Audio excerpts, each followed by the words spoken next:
everyone, I am Lily Arborius. Welcome to my channel, Mystic Arbor. So we have just come out of retrograde and I wanted to use this energy to really get the story straight. So today we are going to get it right from the source.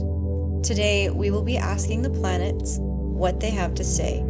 I didn't label which planet is which because I wanted you to intuit which had a message for you. It would hardly be speaking to you if you knew exactly which one was calling, and most people don't know about the planets and their meanings in the first place, so this might help you learn a little bit about that.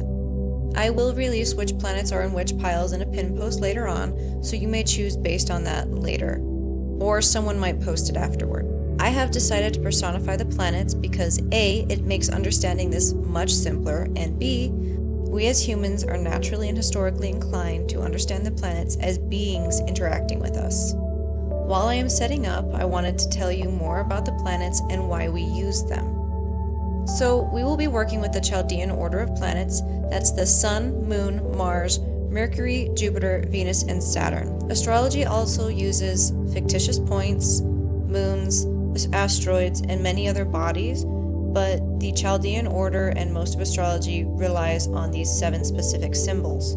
I did add the newer planets that we use in Western astrology, Uranus, Pluto, and Neptune, as we often use these in modern Western astrology. I know Pluto, the Sun, and the Moon are not planets, but in the Chaldean order and in most astrology, we refer to these bodies as planets. Some are even adding the new planets to astrology, but not much info has been added yet, and there is no real lore in their representation, well, as of yet. If you don't know much about the Chaldean order of planets, I suggest studying them for a myriad of reasons. The top one being that nearly every culture uses these 7 planets in similar or identical ways in their astrology, their stories, and as a way of recognizing and venerating the elements or the gods of a given people. So this basic order is useful for people practicing spiritual, religious, or magical rites. This system is still used today, even in modern-day religion, even Catholicism. The Chaldean order of planets is used to identify the rulerships of the zodiac signs and houses, so essentially the months and the seasons, the decans of those signs, the days of the week, and even the hours of the day. We also use these astrological principles in reverse to understand the movements of the outer planets and relate them to the eras and generations they apply to within a given time frame. In Western astrology, each planet represents a god, or rather the binding of certain principles we often see when discussing elements and the realms or qualities they tend to represent. This often includes mind, matter, spirit, and so on. You will also see some of these symbols relating to alchemy and also art, magic, or crafts of different spiritual, religious, and magical varieties, with some changes from culture to culture. Each culture has a different treatment of these planets, but for today we will be using a modern Western approach. If you want to learn more about astrology and how it connects to culture and mysticism or magic, I would suggest studying the Kabbalah and the Tree of Life. That's a good place to start. Perhaps Vedic or Eastern astrology, Arabic astrology and its astrological symbolism, maybe even their myths, Egyptian astrology and myth, as well as Babylonian and Sumerian myths, and perhaps your own culture's approach to the skies and the elements. It's always good to start with where we came from and what our peoples did when they looked at the skies and what they thought. It is important to note that humans have been using the skies to talk about the happenings of Earth and infusing them into storytelling, myths, and legends for longer than recorded time. We use the skies to tell us when to harvest, when to plant, and so on. More often than not, we used stories that were going on Earth at a given place and time, simplified them, and then looked at patterns in the skies to assist us in understanding them, with special regard to the seasons. We also did this in reverse, using the skies to establish patterns in our lives, and then these myths get copied and retold over and over again. For example, the majority of our world going from largely agrarian, matriarchal villages to vast, armed, patriarchal cities can be viewed in both the myth of Heracles, but also in the even older Epic of Gilgamesh. His name was Heracles, as it was Hera who had distaste for him in the myth, because his myth is largely about this change from these societies and how these symbols changed from relating to women in the old way and soon taken over by men in the then newer way, and men were often in those times the new keepers of storytelling. You can also see these ideas work backward, and when they are taken too literally, they can have negative impacts on societies. For example, in Greek mythology, we see that gods are often related, which comes from a simplification of Egyptian mythology and a shamanic storytelling standpoint. In shamanic storytelling, it's really common to have interrelated characters or characters that come from a similar place because it's believed that they all come from the same place. As seen in Egyptian mythology, Isis and Osiris are actually representing heavenly bodies and not actually brother and sister. Rather, they grew from shamanic stories. But the Egyptians, by following the rites and rituals for thousands of years and taking things very literally instead of just figuratively, often married family to keep blood pure and set a dangerous precedent for royal bloodlines and many cultures for many millennia. You can find more information on these subjects in the book The Time Falling Bodies Take to Light, where William Irwin Thompson discusses shamanic ties, sexuality, and the interconnectedness of myths and the origins of spirituality, religion, and culture. If you can find more books by this guy, or you can recommend some, please tell me about them, or send me a link, or even just the book. I would love to get more work by William Thompson. We also know for a fact that when Betelgeuse goes supernova, we will be getting a light show as bright as a half moon, and it will be brightly visible at night and during the day for a long period of time. Some speculate that supernovas like this, or even brighter than this, have been recorded in the past and retold over and over again so the actual story doesn't line up with the celestial event. For example, in the Bible, in the book of Joshua, chapter 10, verse 13, such an occurrence may have happened and was retold over and over again, so it continued to change and restructure, much like a game of telephone. Others speculate that this is poetic meaning and talking about what association and connotations the sun and moon have in that religion and that time, and that they could actually be about emotions and will rather than events. We aren't the only beings that use the skies, seasons, and elements ritualistically and for understanding. We see that many animals migrate with the seasons. We've also found chimps dancing when they find falling water like rain or waterfalls. It is really simple to understand why these chimps are excited. You see water, you can drink, you can get clean, you can do what you need to do. Many believe that these emotional responses are a precursor to spiritual and religious belief systems. We've also spotted elephants waving branches at waxing moons, and also they seem to exhibit the practice of funeral rites. So they understand on some level that these cycles exist.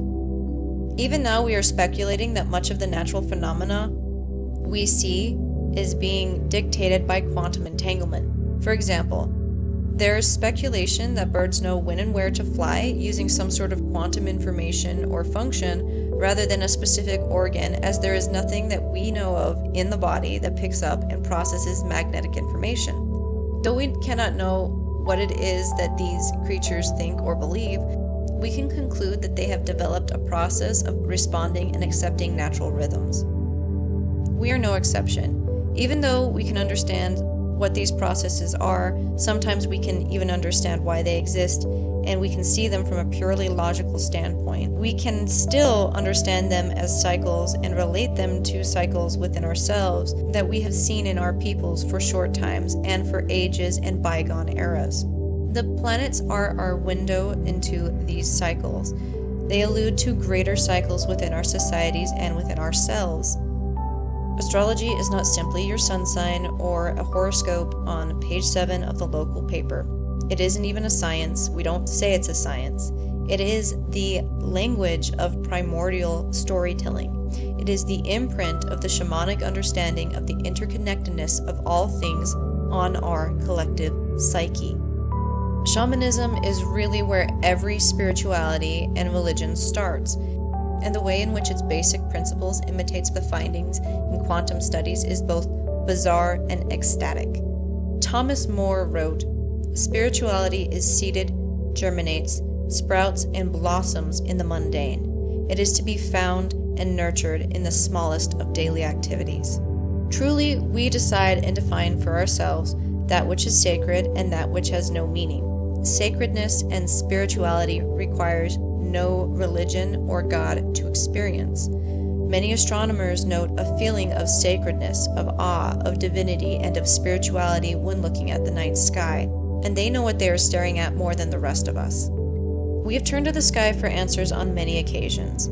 It is innate to our experience. We may have been the ones to place symbolism on the sky, but why is it that we have placed similar meanings on these things in almost every culture? For me, the answer is each person, each feeling, each moment has its season. As we have experienced them in our own lives, we have noted that our sky depicts the seasons of the planets and the solar system. They have seasons just as Earth does and just as we do.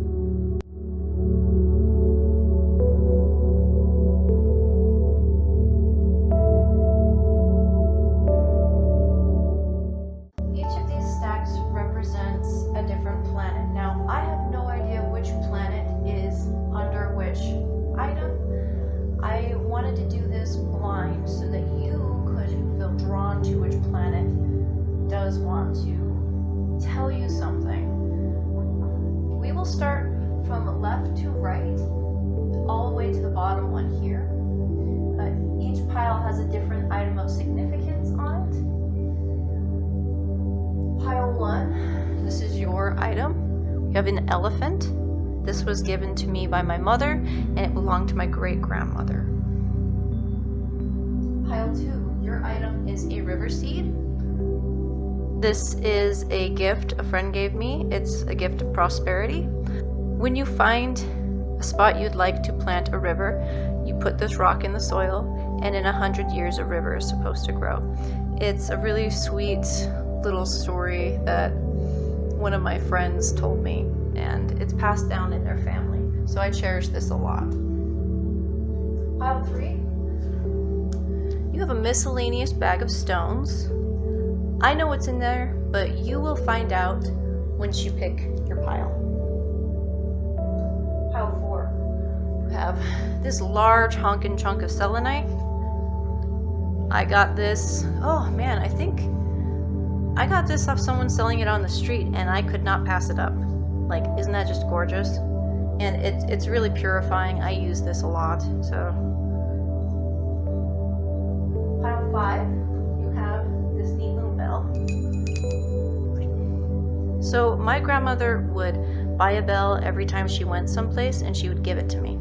So I had a ton of bells. This one is one of my favorites, and it's really pretty and dainty. So that's pile 5.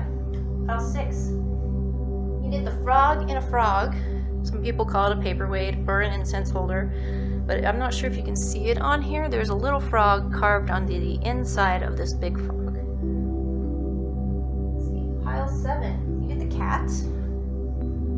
Now I'm not sure whose it was before, but this used to be my grandmother's, and it is a gift that they gave me. A nice little cat. Little knickknack.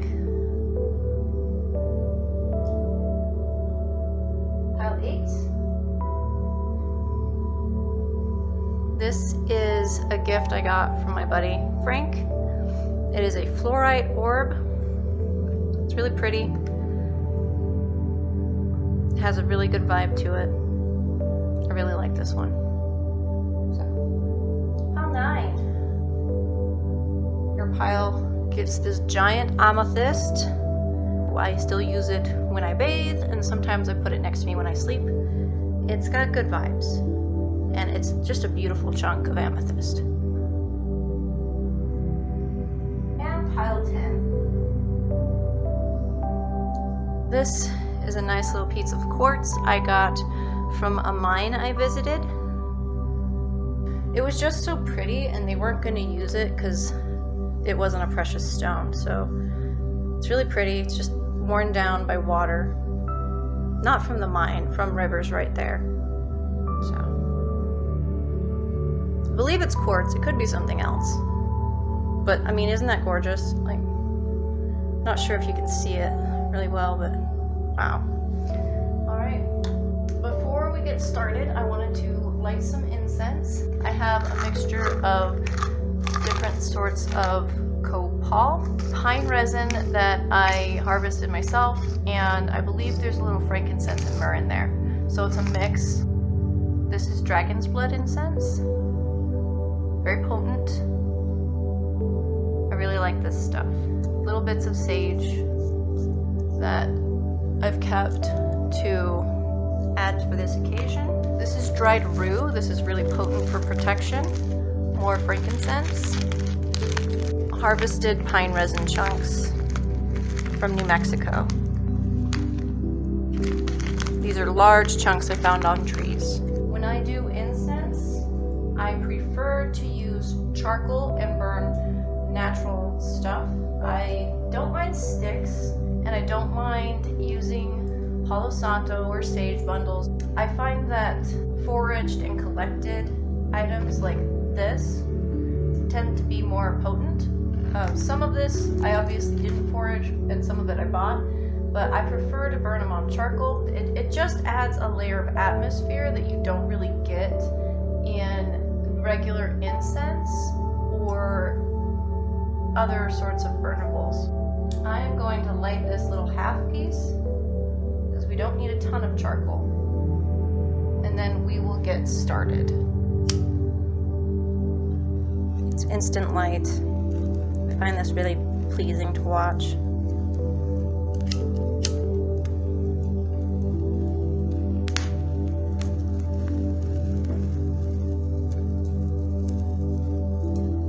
Might be pleasant for you as well.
This stuff's potent. I don't like to use a lot of it because it can have some fun but strange side effects on some people. Like the rue. Local stuff.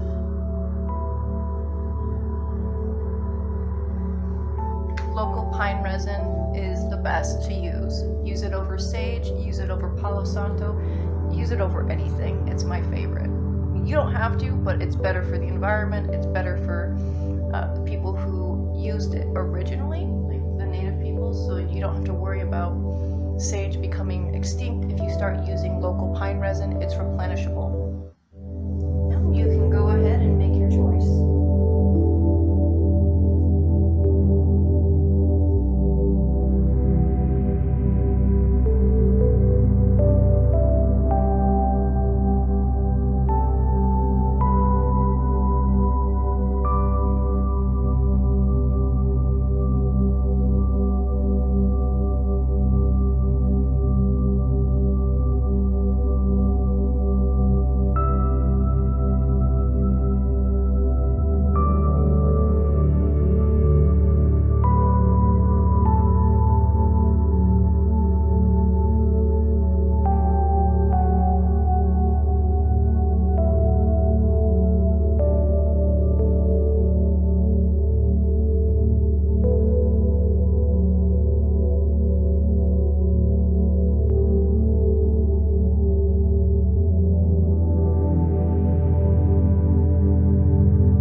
chose the elephant.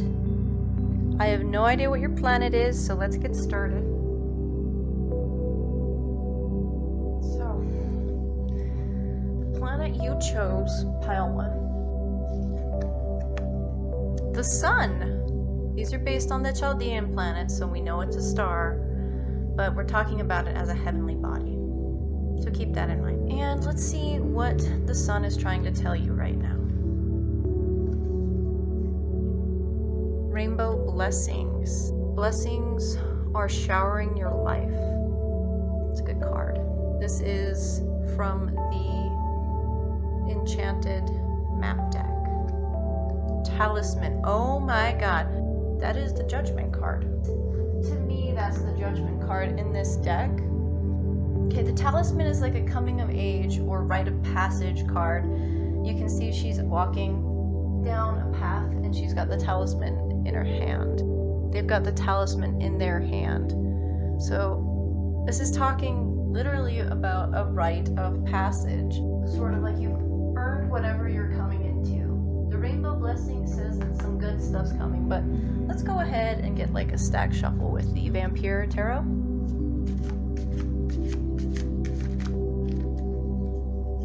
So the sun is trying to tell you some good stuff is coming to you. Keep in mind the sun is also emblematic of the ego, so we've got that as well.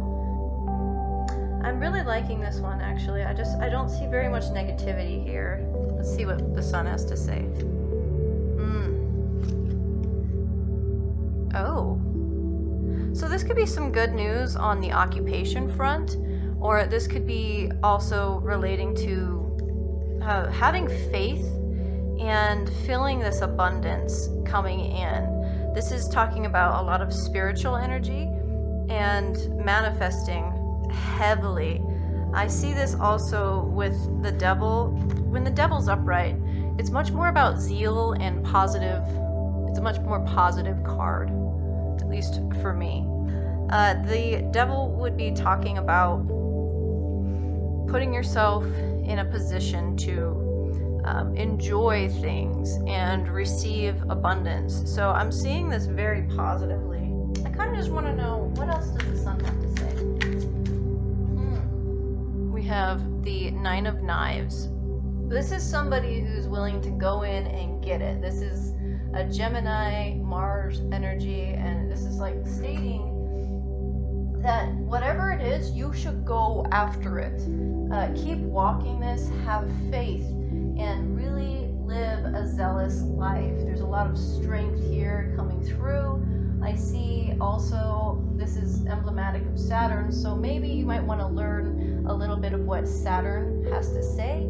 The other sides here, we've got the moon and Sagittarius. You may want to ask the moon or Jupiter. And we have Mars and Gemini, so that's Mercury and Mars. If you feel so inclined, please go ahead and check if there's anything else that you are feeling from any of the planets enlisted in this reading. But I'm seeing this mostly as things are about to get really, really good. And work or your career might be taking off. You might be feeling a heightened level of zeal and positivity. And I've also got, like, somebody might feel like things look difficult, but it's really just like you're about to start a new beginning. There's a lot here about new beginnings and positive things coming in. We've got things coming here, nearly coming to a close with the Nine of Scepters. This is a lot of spiritual energy coming through in this reading toward you. So I would suggest checking out first off, before anything else, maybe looking at what Saturn has to say, since we've got Capricorn in here and that is ruled by Saturn. So maybe look into that card and see what else it might have in store for you. Outside of that, the elephant is a symbol of, some people say abundance, but if we're going to talk about it from different perspectives, the elephant is often put in this sort of terminology and ideal with Ganesh or Ganesha, and that god is actually about removal of obstacles. There are no obstacles here. The obstacles are within the person. Rainbow blessings, again, no obstacles. They're showing you where to go. They're saying go this way or go that way. No obstacles, clear road. So there's a lot of abundance coming in for whoever chose this pile. The sun wants you to know that maybe you need to talk with Saturn. You guys might need to have a talk, especially since we just left Aquarius. Aquarius is ruled by Uranus and Saturn, so there could be some energy relating to that. But what I'm seeing here is there's a lot of abundance. There's a go and get it energy. There's sort of a need with the Nine of Knives. Sometimes that can be indicative of you're ready to get rid of something or ready to make a big change, or maybe even adapt to a big change. And that is powerful. But with the Martian energy that you see in this card, I would say that this card is talking more about, I'm saying it's more about, it's something about acceptance, but also just moving forward. And this person to me is somebody who's expelling and dispelling lies and bringing in truth. This is some sort of giving into a baser instinct, as well as an acceptance of your hard work paying off, or a mixture of play and work. This is extremely positive. This is a lot of faith and intensity. There also may be something here about traveling, but because we've got the talisman, which is a lot like the Judgment card, but the talisman usually tells you you're going to go on a journey. This could be a real journey or a different sort of journey. But here's the thing. We have here the Sagittarian energy, which is indicative of travel a lot of the time. So is Gemini, which is right here. So we've got the moon and Mars talking about traveling. This means to me that you might be traveling inside as well as out. So the sun is telling you you're about to start a journey, move forward, and you're going to be traveling inside of yourself or outside of yourself.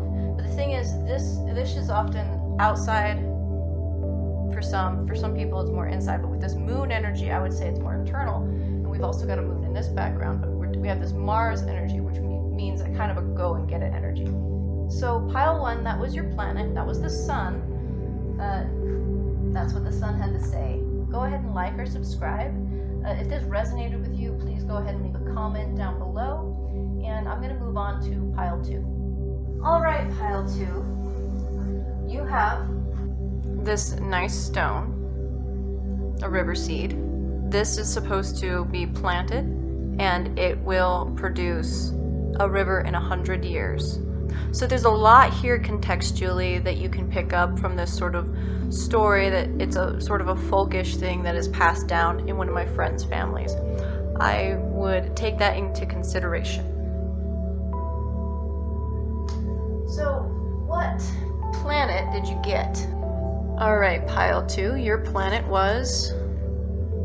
This one I chose because the Hanged Man is the element of water. I made it Neptune in this reading because the tarot doesn't have anything outside of the Chaldean planets, so I had to get a little creative. I would have chose Pisces, however Pisces is the moon, and that could be confusing for this reading. So you have the Hanged Man. Let's see what else you got. Begin now. Take your first step. Interesting. Movement. So what I'm seeing for my pile 2s is that you've been feeling stuck for too long. There's some fear about moving forward, getting where you need to be going. There's so much positivity here. I'm amazed this isn't for Aquarius because of what I chose for Aquarius, but we'll get to that later. You cannot be afraid of moving right now. You have to do it. You already know you have to do it. Whatever it is, you have to do it. Neptune's saying go, go, go. Quit holding on to these illusions. It is saying that you might need to take your time with decision making, but I think mostly, as far as the Hangman is concerned, you've already done that. You've already taken your time. It's mostly you have to be ready to act, and I think you are. You're just overthinking it. What I'm seeing also is you might need to be able to move. This could be moving houses, this could be traveling, But whatever it is, I'm seeing this also in a more physical sense. You might need to dance, you might need to move things, you might need to get things moving in some way so you can break this illusory feeling that Neptune is brought on you. Neptune is in Pisces right now, and it has been messing with me. So is Mars. They've been playing a little game. I know all you are complaining about Mercury in retrograde, but you guys don't need to know what's going on as far as my chart's going. The whole thing is, you are ready. You have convinced yourself that you need more time, but you are ready. And maybe what you've planned requires a little bit more time or waiting or patience or thinking, but you are ready to begin some of the first parts of the process. Even if you can't see what is coming up, you are ready to begin some of these next portions of your process. Even if you feel like, oh, I'm not ready to do the thing, you're already doing it. You have already decided to do it. You're already starting it. So you need to take the first steps. Move from the spiritual passion realm into a communicative or an emotional realm, and then move it into the physical. Right now, I'm not sure where you're at as far as the physical, spiritual, emotional, and mental, so let's get a good look. I'm gonna stack shuffle. Oh. Yeah, look. So this is imagination. This is a really good card to get. This is talking about imagining what to choose. Sometimes this is considered a choose wisely card. You have too many paths. You can tell here though, intuition, passion, and emotion will help you decide which way to go. Pay attention to your dreams, pay attention to what's going on around you. I'm seeing this very much with this Venus energy. Maybe look into what Venus has to say, if you can find her. Neptune is telling you, and by the way, they work good together, Neptune and Venus, they're good pals. So maybe you might be having some positive things happen with this Neptune energy. Lucky.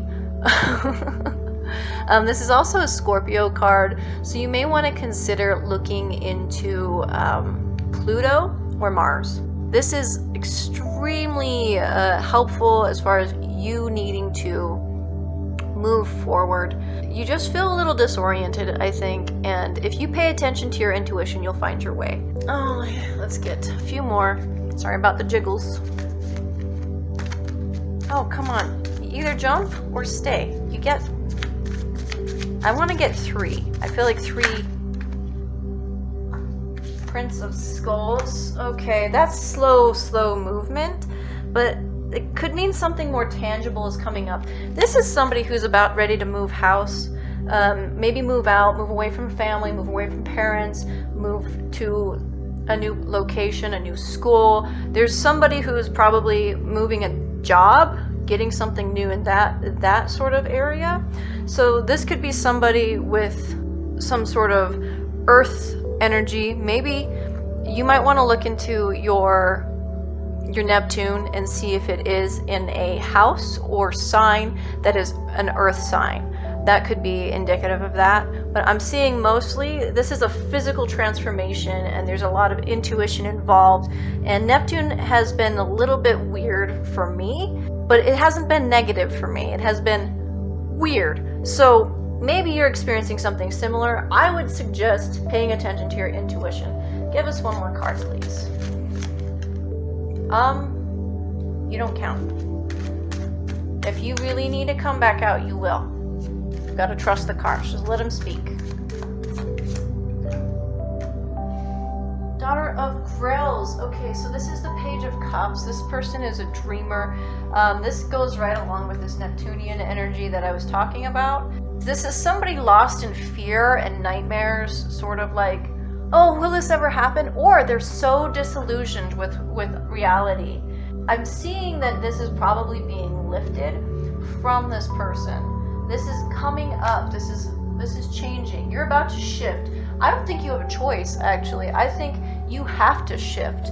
If you don't shift, then you won't be able to get where you need to go. And you've already decided you're starting. Like you already decided that it's going to happen. You just have to pay attention to this energy. And for me, I look at the Page of Cups as a Piscean card. So it goes right along with Neptune here. It's a really strong sort of energy. You are being told and empowered by Neptune to start something that has been in your dreams, to be more empowered. But you got to stop letting this disillusion just tug at you, because it's not working. To me, pages are like children, and they like to take risks. So it's somebody who is very, very young, or very young at heart, or has a childlike way. When it's like this, when it's upside down, I think of it as immature. Or sometimes I think of it as a mischievous child. You know, pages are also risk takers. They're willing to go and get it. So this is saying there's maybe something too risky to keep going into, but if you pay attention to your intuition, you'll know which way to take. All right, pile 2, go ahead and like and subscribe. Leave a comment if this resonated with you. I'm going to move on to pile 3. All right, pile 3, let's see what you got. So this is a little bag of stones I like to carry around. I always keep the stones I'm carrying in this bag, and right now what I have in here is some labradorite. This is some raw labradorite. It looks a little different than what you might see when it's smooth. This is really good for sealing up holes in your aura. If you are a smoker, I recommend getting you some labradorite, maybe even some raw labradorite. I love this stone. Some call this a witch's stone or a fairy stone. I'm not sure. There's a few different names for it. I really like it. It's soft. It's got a good vibe. This is Amazonite. This was given to me, I think, by a server at a Thai restaurant. People just give me stuff. And the last one is pyrite.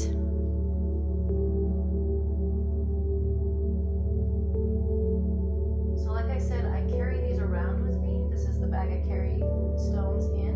It has some special meaning to me, but I always change the stones that I keep in this bag. I've just had these ones in there the longest.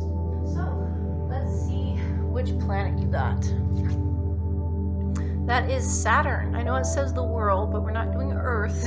This is Saturn. The world card is emblematic of Saturn, especially when it comes to Kabbalah and the Tree of Life. And what other cards did you get? Gates of Triumph. Success expands in your life. It's some good stuff. And the Gentle Gardener. I'm going to show you upright. It is reversed though. So this is saying that, well, first, Saturn is trying to tell you that you got to stop thinking negative thoughts, because what you're focusing on is what you are creating. It's saying that you already know that you can be successful and create the abundance and the things you want in your life, but you keep putting in these thoughts and you need to pull them out. The Gentle Gardener talks about this being more like weeds in your garden, and you don't want that there. You want fruit, you want flowers. So what you keep planting keeps growing back up, and you need to take some time to really pick those things out.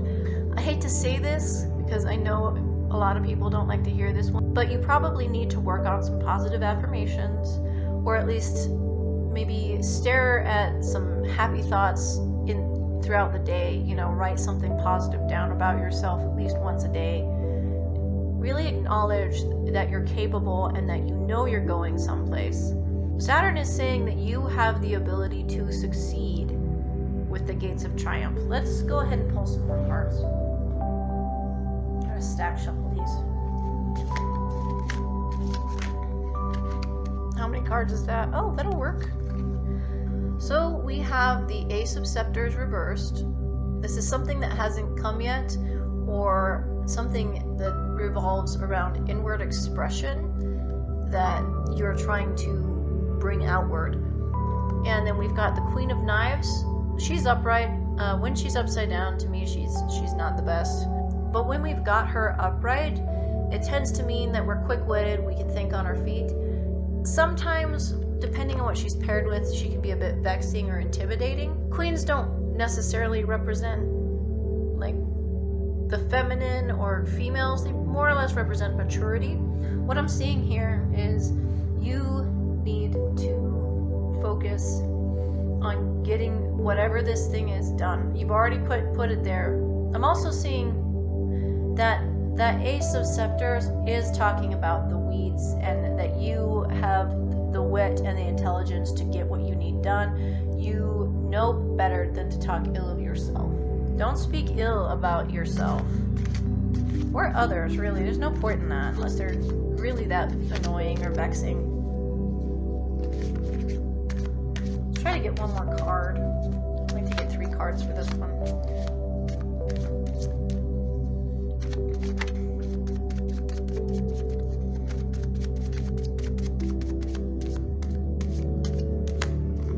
There's too many cards.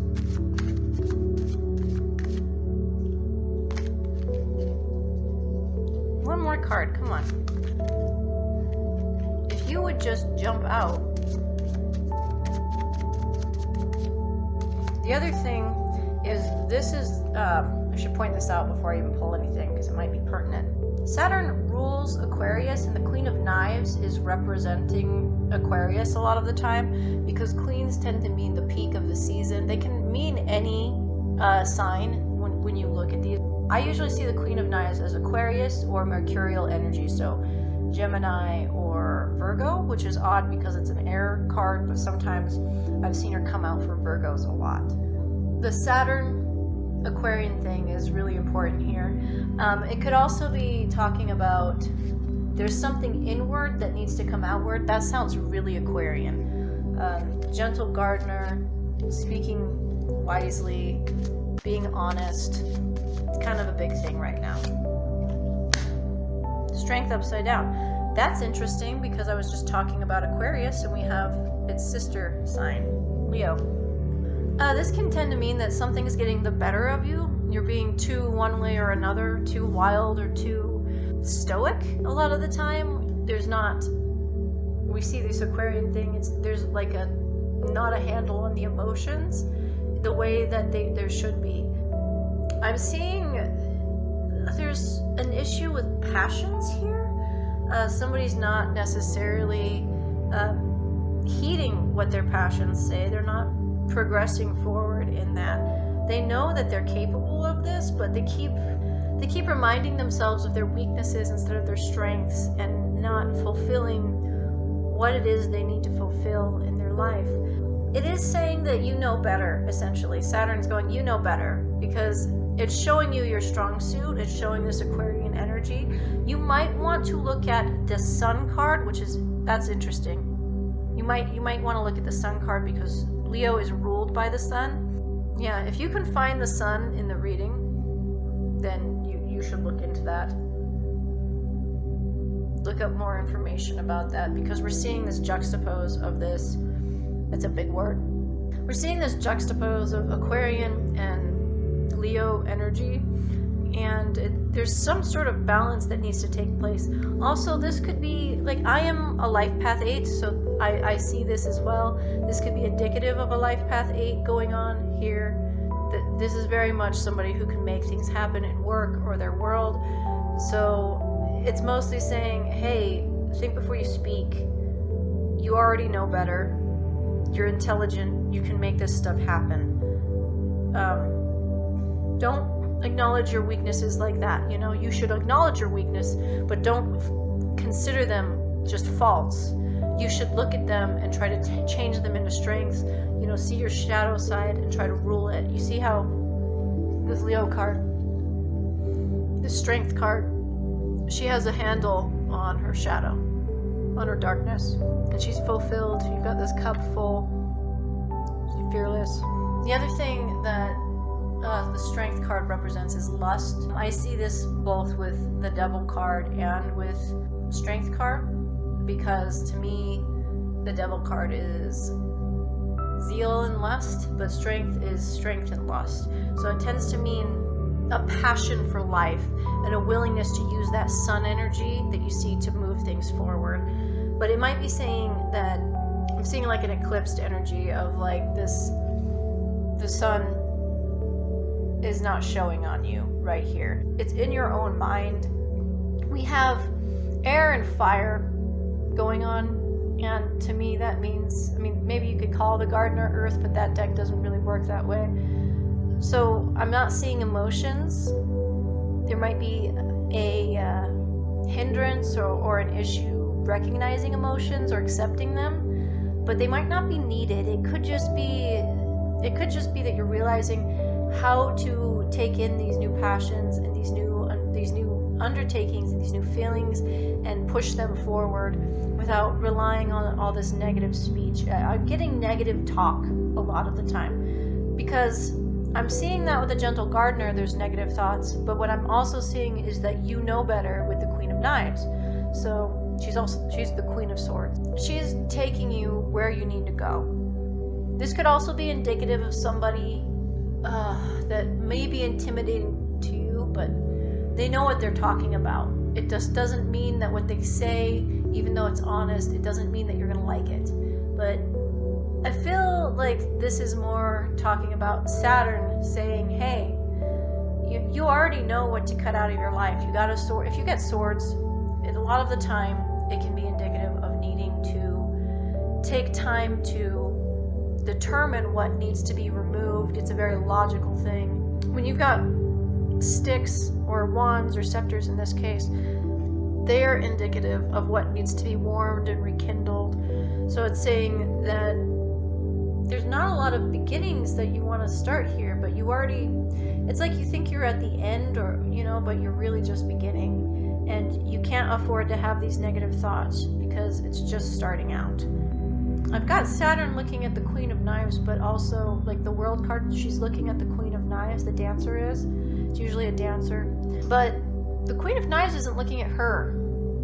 Like they're not looking at each other. In fact, her back is turned on Saturn. Maybe there's some earthiness you need to get out of this, because like I said, the gardener typically doesn't mean that. The other thing that Saturn dominates is Capricorn. And then there could be, with this Aquarian alluding, there could be some Uranus information, so perhaps look into the Sun and Uranus if you can. I know I made this kind of hard to find them, but I think that's part of the fun. I think after about a week I will put up the planet that each one is in a pin post. Maybe the Queen is her back isn't turned. Maybe it's like, if you see this bird behind her, the bird's kind of telling her. A little birdie told me with Saturn right here. Saturn's the little birdie. Saturn's being like, hey, nudge, nudge, wink, wink, saying, hey, come on, you know better, get it done, pay attention. And she's looking favorably at the Queen. But if you see, nobody's looking at anybody here. Nobody's looking at each other at all in this picture. Well, nobody's looking at anybody in this reading. Maybe somebody's filled your head with negative thoughts, and that person is not good for you. They've been taking your strength, and you need to just cut that out, cut that shit out. The Knives and the Queen especially know when something's no good anymore, and you need to get it, chop it out. I recommend working with positive affirmations, or really finding a way to stand in your power.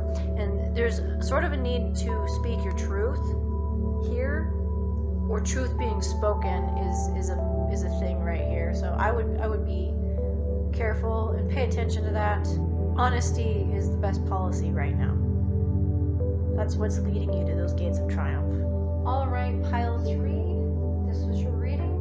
Go ahead and give me a like or a subscribe. And if this resonated with you, please leave a comment down below. I'm going to move on to pile 4. All right, pile 4 chose the Selenite. This is my Selenite wand. I know it's not really a wand so much as a banishing stick. Let's see what planet you got.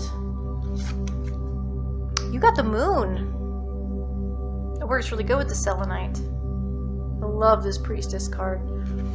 High Priestess is the trump of the moon. Uncovering treasure. Beneath the surface lies great bounty. That's good. I like that. Maybe some positive acquisitions after some shadow work. Follow the leader. So what I'm seeing here, we've got this moon energy and this uncovering treasure, and then follow the leader is about being the leader, divulging things about yourself that can actually help people. A lot of it's leading by example. It talks about you going through trials and that crystallizing into something more tangible and shareable with others. The experience becomes sort of not a cautionary tale, but rather a learning experience for others through compassion and through compersion from people looking at your story and finding similarities with their own. That's interesting for the moon, because it's typically a very maternal or strong energy. Uncovering treasure, that goes right along with it. If I remember right, follow the leader talks about, well, in this deck there's a talisman, so you might want to go look at the Sun card. The talisman in this deck reminds me of judgment. But like, judgment isn't bad. Judgment is about a rite of passage or a coming of age sort of situation a lot of the time. But it's telling you that you've already walked a certain path, and that now that you've made it through the path, it's now time to start teaching others. So you might need to start showing what kind of treasures you have found along the way. I also think about this in the hero's journey. When we think about the hero's journey, you tend to start in the regular world, go on the journey, and then come into the abnormal world, or a world that more or less represents the unknown. There's a lot of trials and stuff. But it's split into 4 parts, and it's almost as if there's 2 cycles. If you are a teacher, the first part of the journey is learning your lessons, and the second part of them is relearning them by teaching them. So as far as the archetypical stuff goes, that's really strong. It's interesting. Let's pull more cards. Let's do a stack shuffle. Oh. Is that 3? That's 3 cards. The moon is speaking. 4 of Skulls or 4 of Pentacles. This is talking about security, building a secure thing for yourself. What does security mean to you? How can you create that in your life? This is a strong area. The way I think about it is you have to choose where you're going to build, where you're going to dwell. You can't just dwell anywhere. But once you do, you have to make sure that place is what makes you happy, and that you can build something like your own palace, your own universe there. And you do need walls. You don't want it to be just walls. You want there to be walls so that you can let things and people in and out. But you need to make sure that it's secure, and that they're not going to just fall down. The moon is actually going to help you do that, even though it's not a very earthly sort of energy. It's showing you that the past emotions and the intuition that you have will lead you to that. We also have 3 of Skulls, and what did I just say? I just said the sun. So that's weird. You gotta go look at the sun card. 3 of Skulls oftentimes talks about working together in community, and sometimes it can mean this person is going through hard work and they feel stuck, but there's a lot of Martian energy in that, saying that you need to move forward. You may want to look at Mars. That card I specifically have ties to Arachne with, which, if you don't know that story, Arachne is not just somebody who gets turned into a spider because she did something wrong or she vexed the gods. In the story of Athena and Arachne, they basically say she's probably better than Athena at weaving. And so they have a contest, and she makes a beautiful tapestry, And then Athena scoffs and says, you don't even know what you're doing, essentially, or you don't even understand. And then she makes the tapestry of life. In Greek mythology, there's a belief that as part of your deal with the fates is you create kind of a swatch of what kind of string you want to be in the tapestry of life. So you look at swatches of other lives, and then you look at what the samples are, essentially, of what your life could be. And then you have that turned into your string. Each of the fates have a different job with this. So one fate helps you determine what your string is like. Another fate determines the length of the string. And another fate helps you decide when the string will end. One fate helps you compose the string. Another fate helps you, forms your string so that, creates its strength and its elasticity. And another one decides the end for it. But you work with the fates in doing so. And that's kind of their version of a reincarnation myth. It's really fascinating. So what's going on is Athena is making this tapestry of life that we all are a part of. And so you can see the grand design by doing that. So what's happening with Arachne is she is not becoming a spider because she pissed off Athena. She becomes, as the spider, she becomes somebody who can see the strings. And so this actually has a lot to do with that moon card, that High Priestess, because it's talking about intuition. See, spiders can sense things. Spiders can sense silk, strings. They can sense little tiny movements. And so they're extremely intuitive. They also are about language and art. Whenever you look into cultures, the archetype of the spider talks about art, language. It's like the cornerstone in many cultures. So it just really makes it work. So there's so much about this hard work and this intuition leading you into this place, and also working with others, not getting yourself stuck. So yeah, think about the Arachne myth, like I just explained. I might have the fate thing a little backwards, but I'm trying to remember the exact thing each fate does. But they basically are creating your string as your life, and they're creating it to be sewn in the tapestry of life. And that's talking about how everything is connected. So what we're talking about is essentially ancient string theory. No pun intended. We have that, and we have the sun card. And like I said, probably want to go look at the sun in this reading. The sun is talking about two things becoming one, two complete opposites, which works, especially because we've got the four skulls talking about security. We've got the moon, we've got the sun, because we've got the High Priestess representing the trump of the moon, the strength of the moon, and then the sun. So we're talking about a union of opposites that creates a spark that ignites things and gets things going, that warms things, that really binds things and makes things stronger. And it's saying, because we've got the two opposites, we've got the darkness and the light in the sun, as with the moon representing the shadow. It's talking about, like, the sun talks about the star and the moon coming together to create the sun, essentially. The darkness, the shadow of the moon, and the light of the star coming together to create something beautiful and powerful and enchanting, and just everything that you could think of. The sun oftentimes is seen with children. It represents children a lot of the time, but it can represent a big idea. It can represent it can represent pregnancy, but I don't typically see that as a pregnancy card. I'm seeing that there is some things coming together to create a more secure way of functioning. I'm also seeing, because we don't have the 2, we have the 3 and the 4, we're seeing a shift into this hard work thing. If we don't have the 2, but we have the 3 and the 4, that means we've moved past that 2 energy, and they're in a positive position. So we're looking at the second and third stage, or the second and third decan of Capricorn.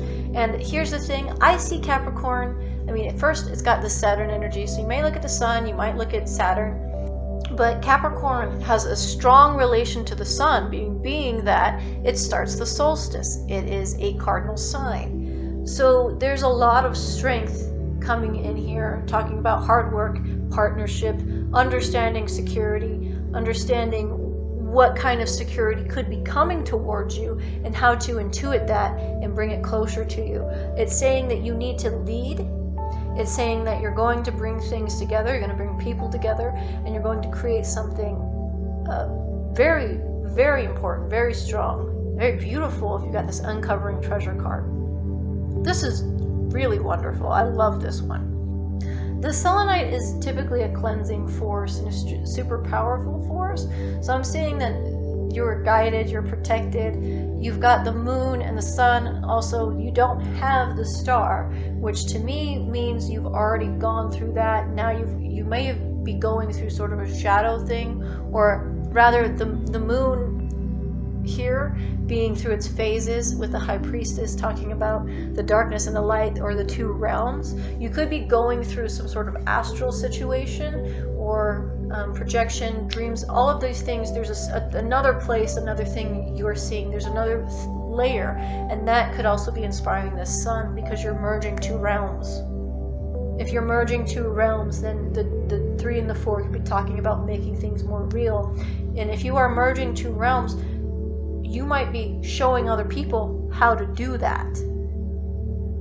This is also going to be heavy manifestation, because we've got this really great Capricorn energy, and the Sun card, and the leading card, the follow the leader card, and uncovering treasure. I'm seeing that you're going to be finding more and more within yourself that is strong and powerful, and this is just a win-win. The only thing that might be a little difficult is the hard work that's going to be put in, but it's saying that you have help. It's saying you've put in the work. It's saying you're intuiting something that others aren't. You're sensing something. The moon has got some good news for you. Okay? But the merging of realms here could be talking about the merging of dreams with reality.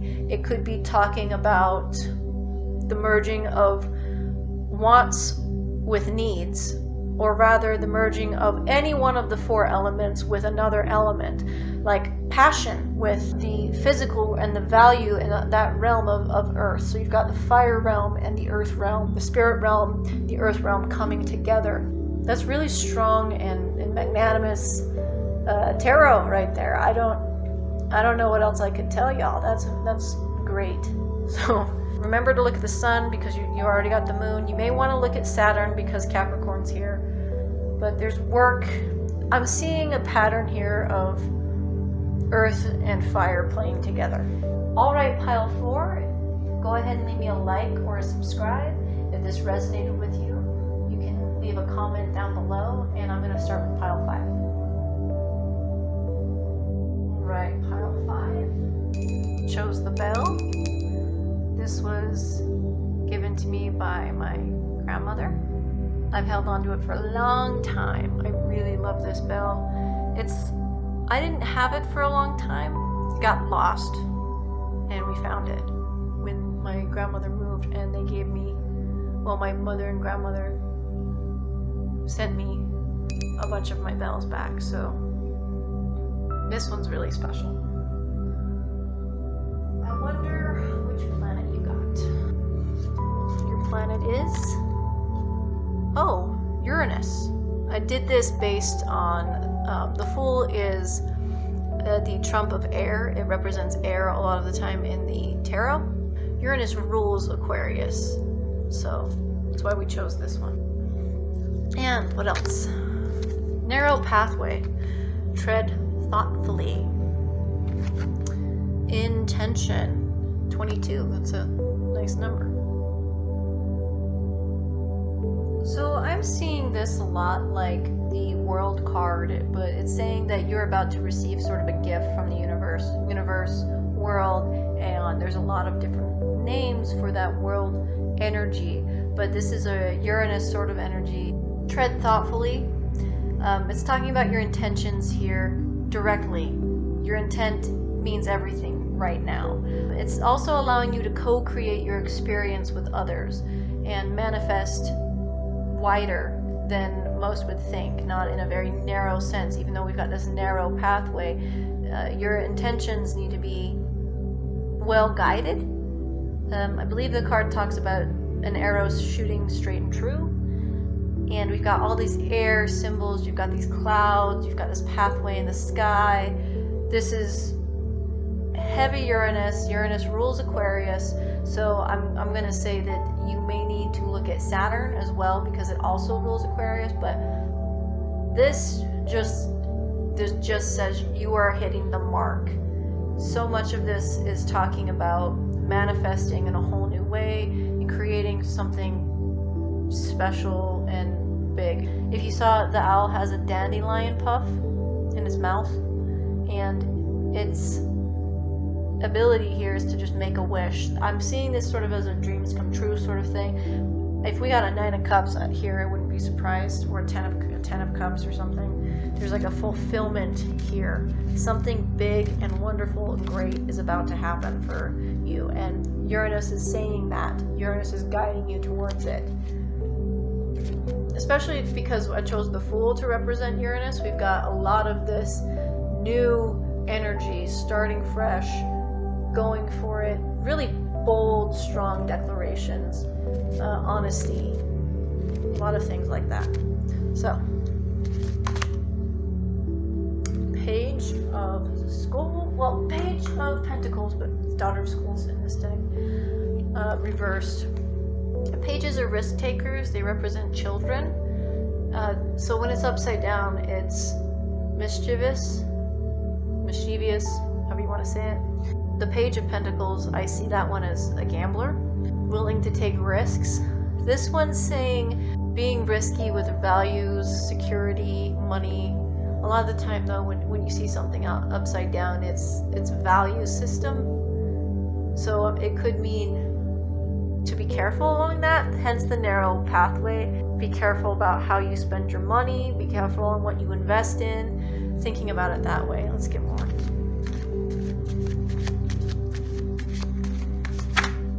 Almost. 10 of Cups. Didn't I just say 10 of Cups? Wow, okay. That's a manifestation. Dreams coming true. Emperor, wow, okay. So you may want to go look at Mars. So this has Martian energy and Piscean energy. Neptune here can be really strong, but what I'm saying is there's a lot of balance here. There's not really any, no, we've got air, earth, water, and fire. So it is really balanced. This is like being sated, everything being enough, getting what you wanted. 9 is more dreams come true, 10 is fulfillment. But there's also a lot of the times this reluctancy to plant new seeds, which is great in a sense that you don't need to yet. You're still in the harvesting and rejoicing phase. So it's Piscean and Martian energy, and then we've got Mars here. So I think you should look at Mars. We've got security here because the Emperor is all about considered masculinity, but it's also about ruling and being secure. So we've got this issue here of watch how you spend your money, watch how you take care of that stuff. Something as good is really coming. You're about to really feel sated, fulfilled. I really love this reading. Wow. Daughter of Skulls, that makes me think of a Virgo, a daughter of skulls, or a page of coins, page of discs, page of pentacles. That's like a overthinking. Mercury was in retrograde, just coming out, so maybe that's talking about that. Careful with your resources, careful how you spend your time. I'm really liking this. There's so much of this charge ahead, the intention, saying to move forward, tread thoughtfully. Sometimes there's a bit of hesitation here with the 10. It's because you haven't started the 1 yet. So enjoying what you have before you start to embark on your next part of your journey. Thinking it over, mulling things over. There's also sort of this emotional fulfillment and gratification, standing in your truth, standing in your power. Yeah, the biggest problem here is understanding the values, not taking risks with your time or your money or your effort or your health, because if we're talking about pages representing Virgo, then we need to talk about Virgo's representation being balance between work and health. It's trying to balance those things out. Yeah, no, this is pretty straightforward. Things are coming to you. Pay attention to them. Be honest. Stay on your path. Don't go too overboard with anything. There's a lot of balance in this part of the reading. Bells can be cleansing. They can be a reminder. They can be like, hey, pay attention, come over here. They can chase things away. They're used for banishing. They're used for all kinds of things. Maybe you're bringing in what you want. Alright, Pile 5, that was your reading. Go ahead and give me a like or a subscribe if this resonated with you. Go ahead and leave a comment down below. I'm going to move on to Pile 6. Alright, Pile 6, you chose the frog. It's got a little frog inside. Could be talking about what's inside of you, or who you are inside and outside, reflections of yourself. Now, let's see what planet you got. That is Venus. You got Venus. Nice. Didn't expect that with the frog. Crossing bridges. It's time for healing, connecting, mending, and releasing. That sounds like Venus. It's a really pretty card. Making a choice, number 30. So I'm seeing a lot of Libran energy here because we've got the making a choice card, and it's saying mostly to trust your intuition. Venus is just trying to get you to pay attention and choose whatever, because you've got crossing bridges, right? But you've got this bridge here, making a choice left or right, and you have to decide which bridge you want to choose. So it's also specifically telling you to choose whatever is going to lead to your greatest healing and mending and releasing and letting go of things. We know that Libran energy specifically has issues with decision making. Decisiveness is not their strong suit, but you're being told that, hey, I've showed you what choice to make. That's what Venus is saying. I showed you what choice to make. Whatever leads to your greatest healing, your intuition will tell you what will lead to that greatest healing, connection, mending. Connection too, that's a big deal for that Venus Libran energy. Trying to connect. Let's pull some cards.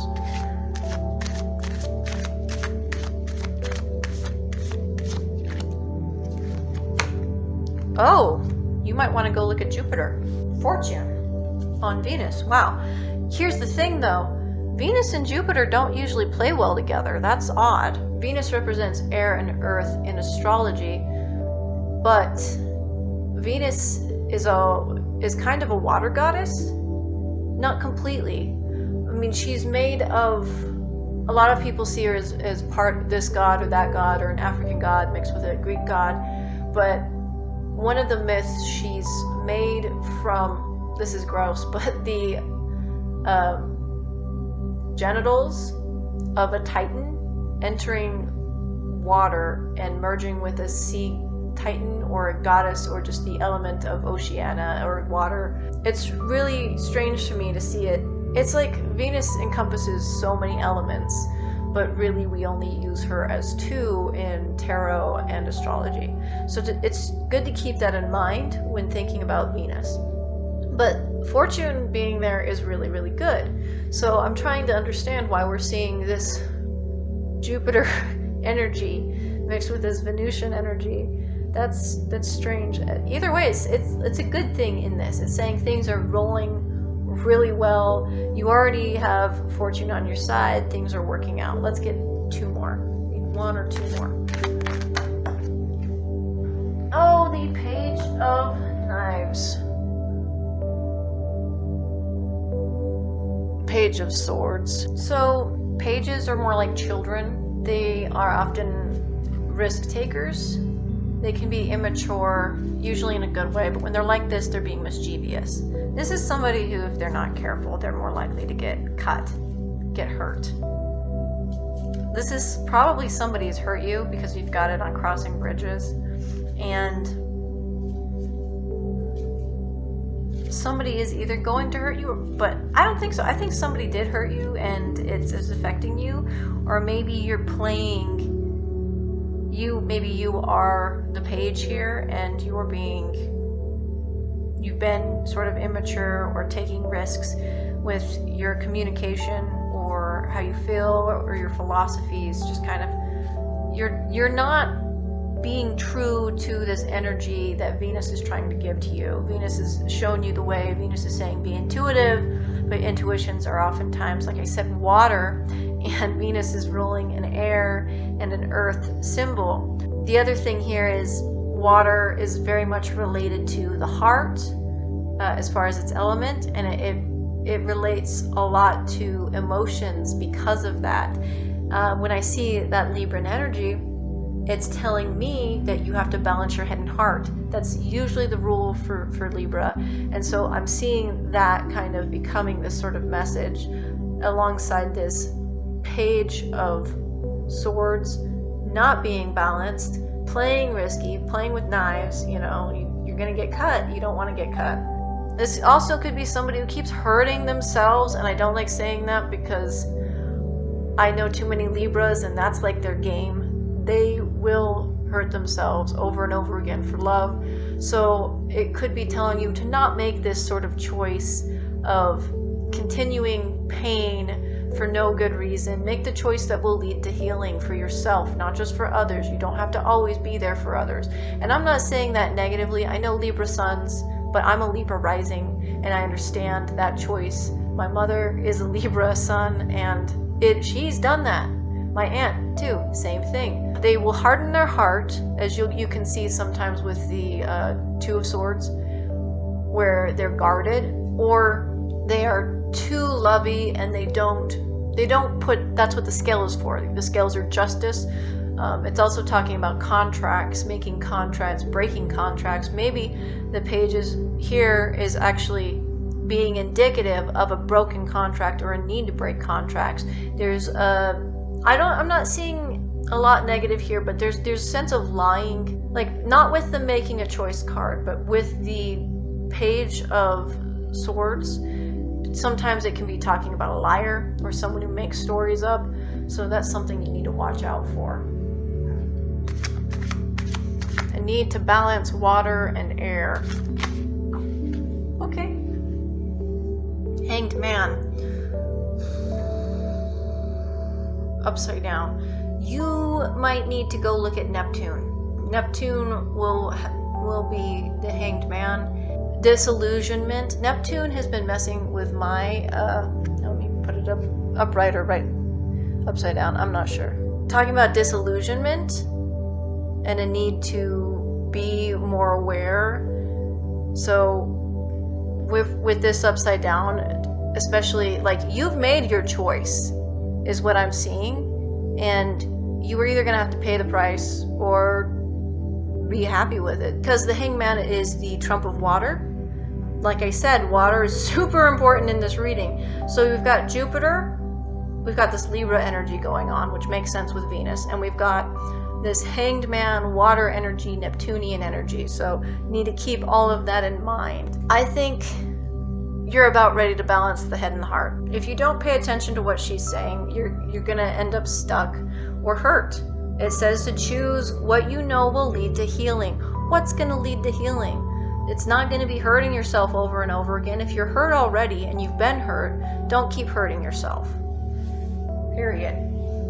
This indecisiveness is not working for you right now. You don't even need to be. You're just playing the same game over and over again, which I can also see with the Wheel of Fortune, because a lot of the time I think of that literally as the game, like Wheel of Fortune, like what is it going to land on? You've already decided, you've got door number 1 and door number 2, and especially with this card right here, making a choice. You know which door you need to choose. but it's been really, really fun choosing the other door because you have all this love, you know, or you're overly logicking and it's not working out in your favor. So you need to really tap into that Venusian intuition and go for it. Go for the healing. Stop playing this game. Quit hurting yourself. Quit holding yourself back. You've got so much to gain from this Venusian energy. So yeah, the frog is saying here what's inside of you. You can see him. I don't know if you can see the little froggy. That's what I'm getting from it. All right, pile 6, this was your reading. Go ahead and give me a like or a subscribe. If this resonated with you, leave a comment down below. I'm going to move on to pile 7. All right, pile 7, you chose the kitty cat. This is one of my favorites. This was given to me by my grandmother, and I love this kitty. My family has a spirit guardian that is a cat as well, so cats are very significant to my family. I wonder what planet you got. Oh, what do you think? Pluto. That actually makes 100% sense. Okay.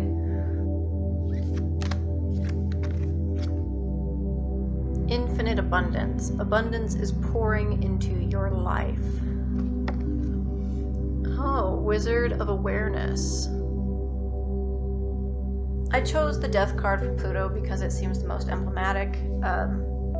Death card is for Scorpio, which is ruled by Mars and Pluto, and there's no real Pluto card. Some people make the Fool to Pluto card. It really depends on if you're using Kabbalah, Tree of Life, or what you're choosing, but to me, Pluto made sense to make the Death card.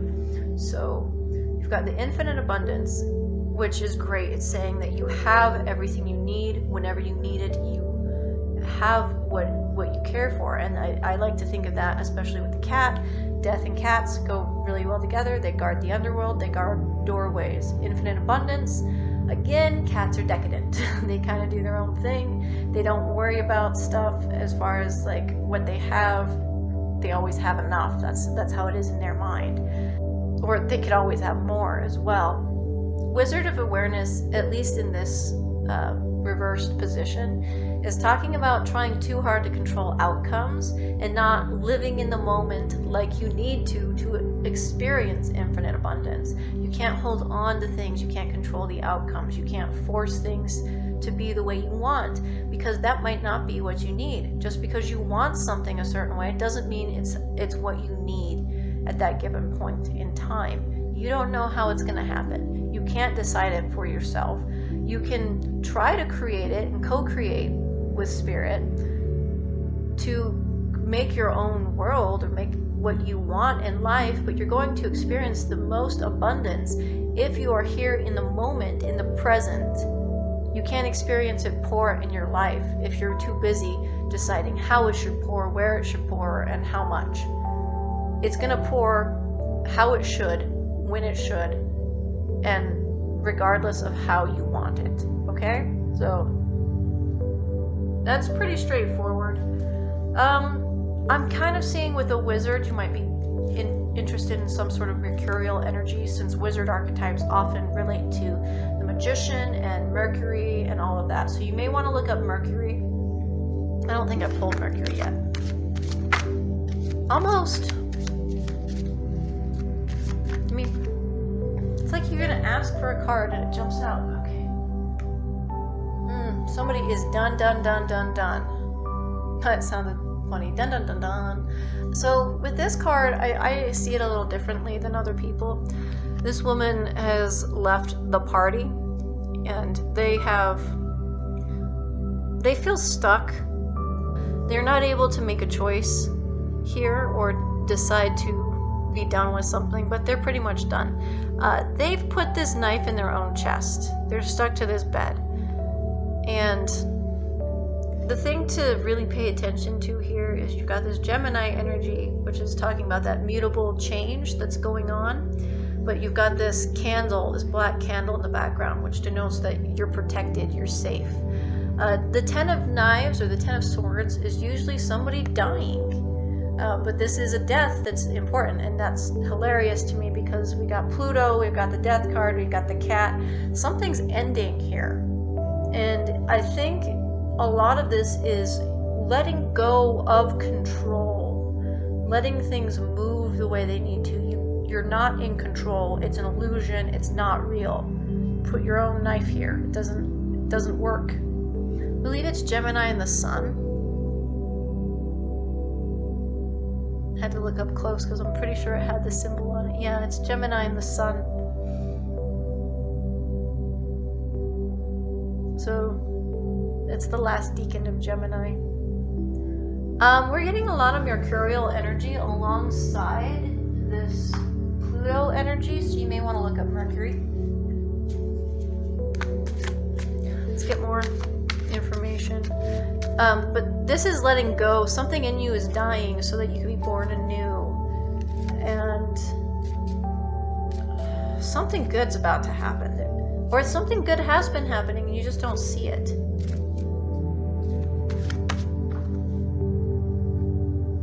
Justice. You might want to look up Venus. Balance. Infinite abundance. Balancing the heart and the mind. Venus is all about abundance.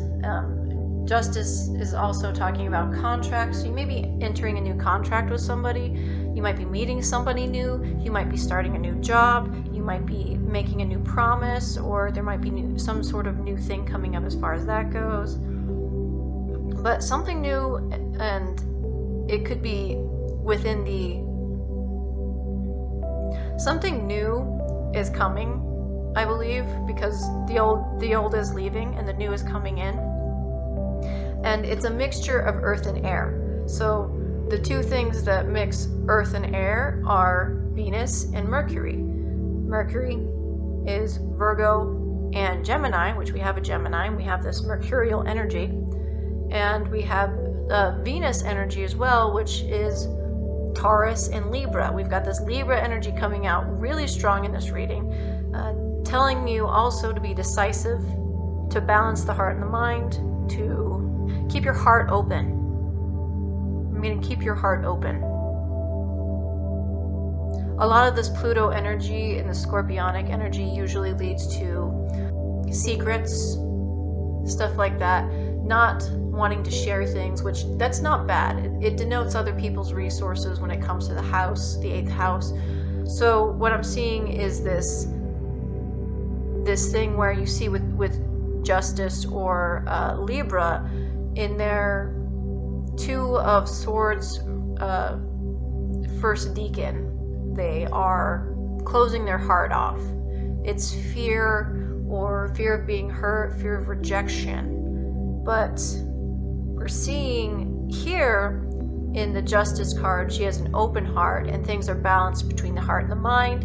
You'll also see this may talk about judgment, so you may want to look up the Sun card, because I think there's something about the Sun that related to judgment. One more card. Please give us one more.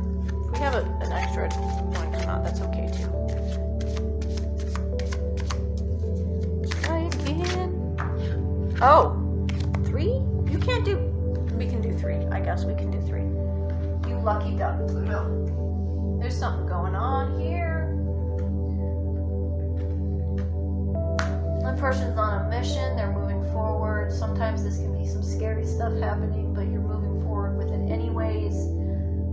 Pushing and perseverance, having faith.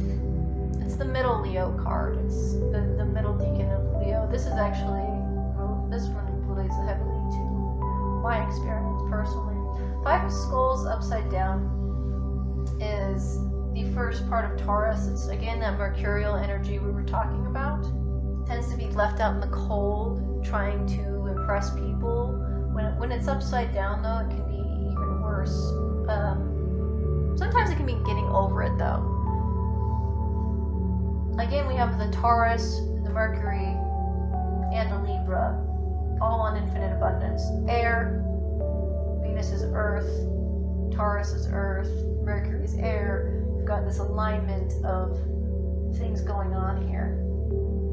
Mind and the physical realm are playing together. Four of Grails tends to mean I don't want it, or something good is coming towards you, but you might not see it because you're too focused on something negative. This is Cancerian. We've got the moon here. If we've got Cancer and moon, it's moon, it's like moon, super maternal, but it tends to mean I don't want this, or this isn't what I want, which I'm seeing especially heavy with this Wizard of Awareness, because he's that mercurial energy. He's also saying, like, this isn't what I want, so maybe your intuition might be blocked, because this is the only water card we've gotten here. There's nothing else water going on in this reading. And that's super water. That's like hella water. Sometimes it can be about giving up something for something greater, because a lot of the time it's somebody looking at 3 cups and a 4th cup's coming in from heaven or from a door or from somebody's bringing in another cup going, hey, check this out. Sometimes none of that's what you wanted, and the last cup still isn't what you wanted, but sometimes that cup is what you need. So even if you don't feel like you want it, especially where we've got this Pluto energy that's very much related to Scorpio, very much related to water. That's the only water really coming up here. It's going to be relating to this needs versus wants. You know, it doesn't matter what you want, you're getting what you need, and that's what matters. That's really what matters here. 7s are all about imagination. So sometimes someone can be overthinking something, or this is a lot about having passion and faith. Creating something. Sometimes running from something. What I'm seeing is a need to accept what is and get over what isn't. You feel like your work hasn't been appreciated, I think. You feel devalued. Pluto's saying no. You're getting what you need. Pluto's cutting that stuff away that you don't need, you know, and giving you what you do need, what you deserve. It's taking away the things that aren't working for you. It's dying. Those things are dying. Parts of you are dying, so that you can be receptive to something greater. So you need to keep this mindset of infinite abundance so that you can receive that which is greater. You got this cat protecting you.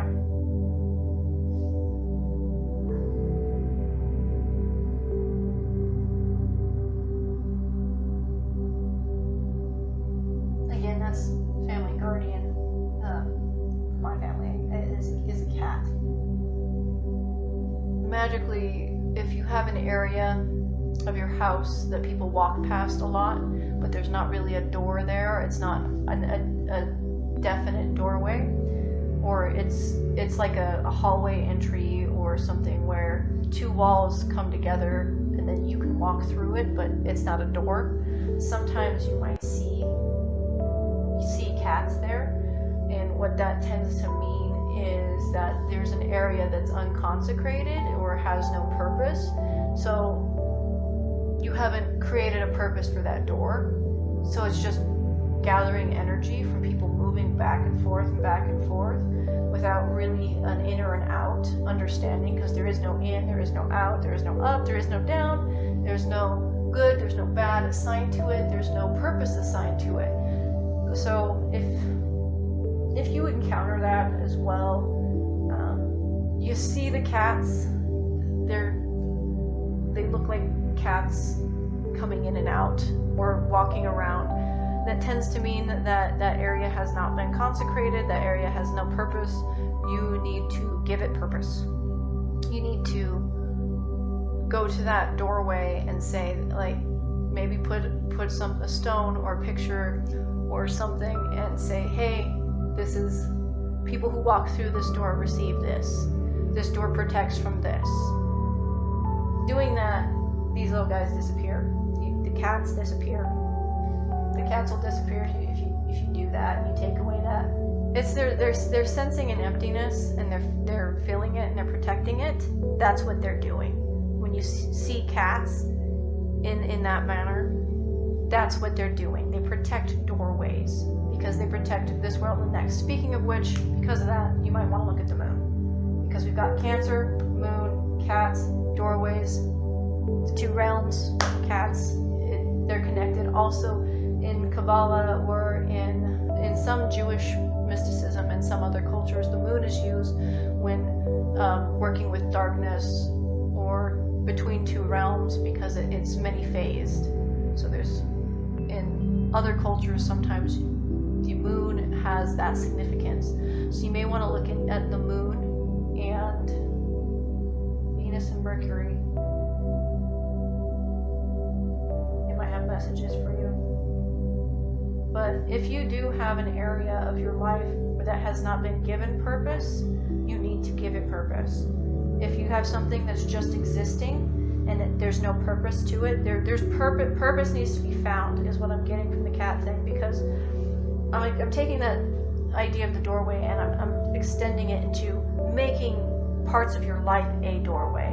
And maybe you've created a doorway in your life and you're protected and all, but there's no purpose, so anything can come through. Sometimes if you don't take care of one of those doorways in your home, you can end up with some weird energies around there.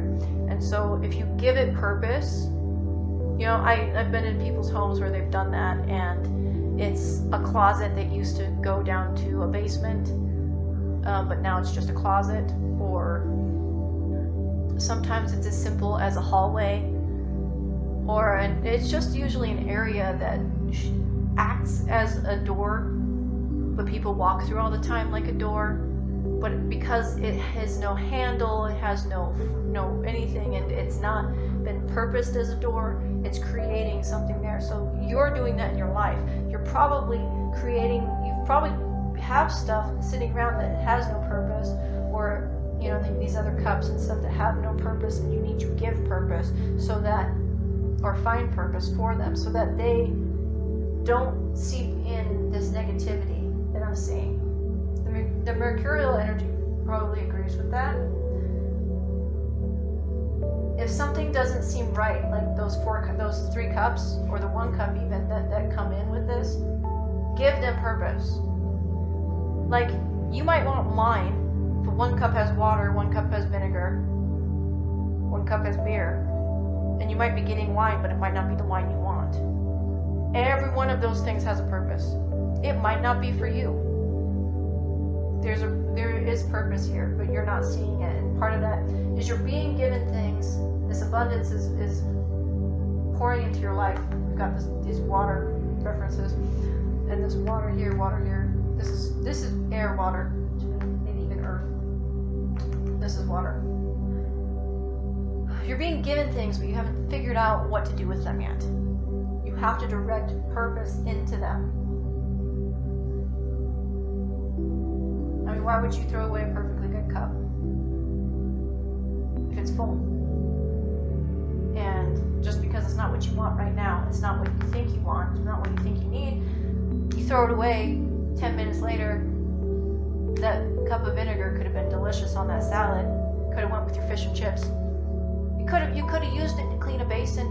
Nobody really knows, but you could have purpose for these things in your life that you are not seeing.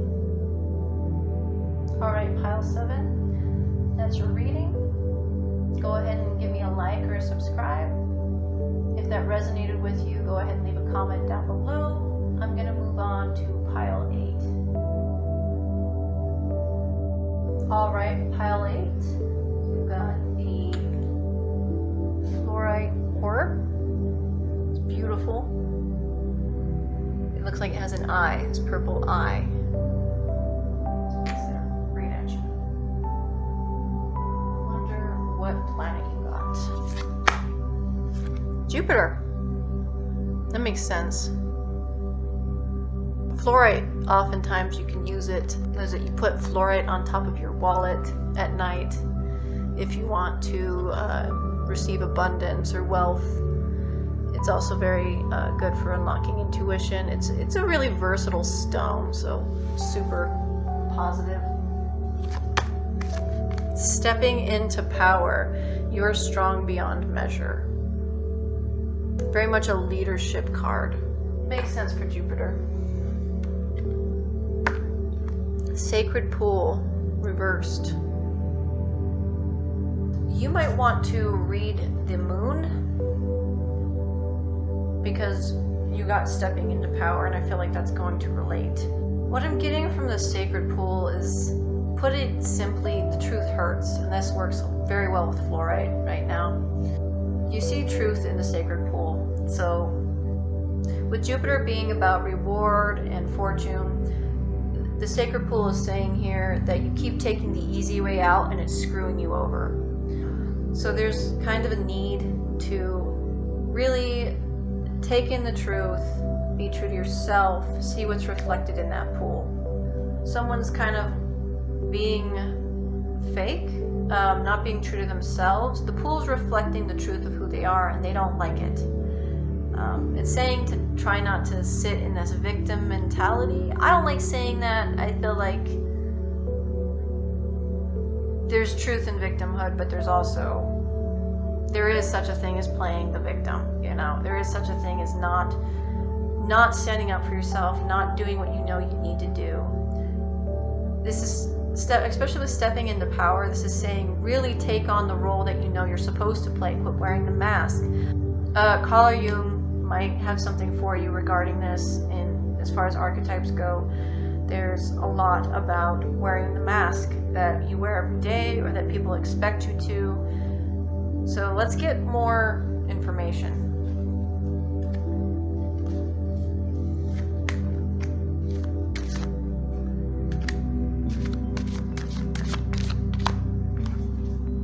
Lord of Scepters.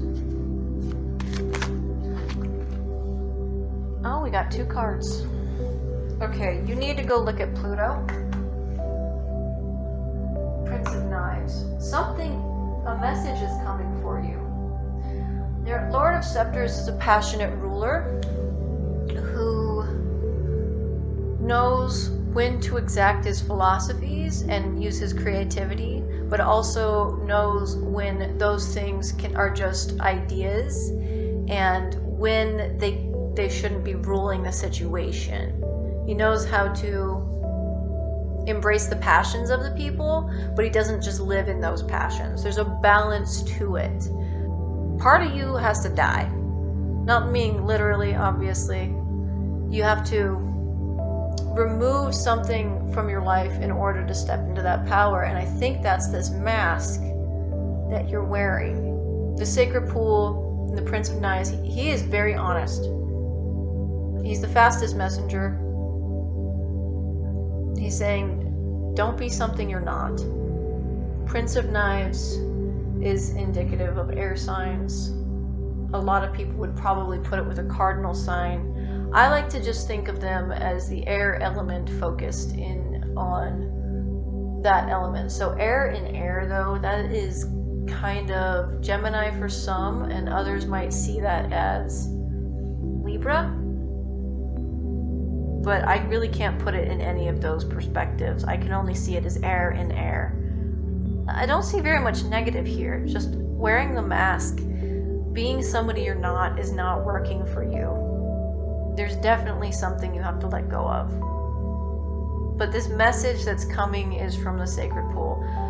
Jupiter is telling you to stop playing your luck this way. Jupiter is saying to be honest with yourself and quit taking the easy way out. Because the idea of something like being easy money or easy for you to do doesn't make it the right thing to do. And in the end, it will lead you to a place that isn't lucky or good. It's not fulfilling. It's like never cashing in your chips. Just holding the fake money. Even though you might be after real money in this situation, you're not receiving the rewards you want in that situation. So it's like the wheel is spinning round and around and around and around. It's just doing the same thing. It's become tedious. Whatever this thing is that you're going through, it's become tedious. You need to go look at Pluto. That will tell you some stuff. Maybe Mars. I'm not really getting something for an air sign here. Maybe Mercury, because air and air, that's heavy messenger. I haven't pulled Mercury yet. Or have I? Anyways, stepping into your power. This is just recognizing your strength and deciding not to really be yourself and not necessarily take the easy way out just because you know you can make it that way. I'm getting this for a job, work, career, money, value, jobs, any of that. I'm saying you should take hold of your passions with the Lord of Scepters.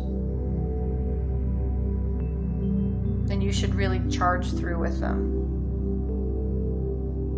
Something in you has to die, probably that mask bullshit, for you to really step into your power. Stop being something you're not. Alright, Group 8, that is your reading. Go ahead and give me a like or subscribe. And if this resonated with you, leave a comment in the comment section down below. I'm going to work on pile 9 next. Alright, pile 9. You got the Amethyst, this big ol' honkin' delicious amethyst rock candy crystal of gorgeousness. It does look like rock candy. Oh, it's beautiful. It's gorgeous. Alright, let's see what planet you got. Mercury. Was not expecting that out of Amethyst. Voyage of the heart. Love flows through you and to you. That's beautiful. I'm seeing, look at maybe the moon and Venus. Golden Palace. Yeah, that's pretty Venus. It could even be Jupiter, but I'm seeing a lot of Venus here. You might want to go look at Jupiter, like I said before, or Venus. They both probably have a message for you. This is very much talking about wealth, but not monetary wealth. It's saying that there's some happiness coming in for you. Love flowing through you and to you is a big indicator of that. The Magician, or Mercury, is somebody that brings things together, brings all of the elements together and makes them work together. So you could look at any planet here, but you're probably going to want to look at air and earth. Jupiter would be good too, simply because I believe Jupiter's more fire and water, but it's talking about abundance and good things that aren't just, it's like lasting wealth. It's not just stuff that's going to last you for a day, it'll last you for a lifetime. I feel like it's telling you to be yourself. You have to live authentically to receive this sort of wealth. Let's draw more cards. I think I just saw something. We'll take those two for sure. Okay, Taurus. The Hierophant here is a Taurus emblem ruled by Venus. And the Lovers, Gemini, ruled by Mercury. So we do have Venus